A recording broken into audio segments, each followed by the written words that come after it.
భారతీయ జనతా పార్టీకి సంబంధించిన ఆంధ్రప్రదేశ్ నాయకులు తమ భారతీయ జనతా పార్టీలో ఉన్నామన్నది మర్చిపోయినట్టున్నారు. తెలుగుదేశం కార్యకర్తలాగానే ఆలోచించుకుంటున్నారు.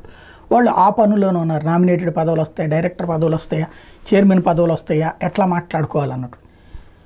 ఈవెన్ నరేంద్ర మోడీ సాధించినటువంటి వాటి గురించి మాట్లాడడానికి కూడా వీళ్ళకి తీరిక ఉండట్లేదు. అసలు ఆ యాక్టివిటీనే మర్చిపోయారు.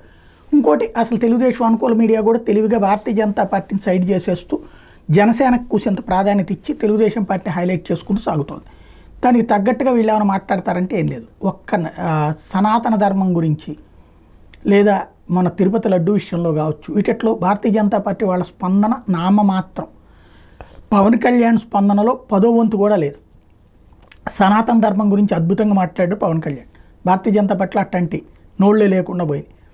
అదే సందర్భంలో నరేంద్ర మోడీ అమెరికా పర్యటన, ఐక్యరాజ్య సమితి మీటింగ్, క్వాడ్ మీటింగ్, అక్కడ ఉన్నటువంటి ప్రజలను ఉద్దేశించి మాట్లాడింది, భారతీయులను ఉద్దేశించి. వీటన్నిటి గురించి అదేదో మనకి సంబంధం లేదు, ఢిల్లీ వాళ్ళ వ్యవహారం అనుకున్నారో ఏమో, లేదా ఎన్ఆర్ఐల వ్యవహారం అనుకున్నారో, రాష్ట్ర భారతీయ జనతా పార్టీ వాళ్ళు ఎవరు మాట్లాడలేదు. ఈవెన్ తెలంగాణ బీజేపీ కూడా మాట్లాడలేదు.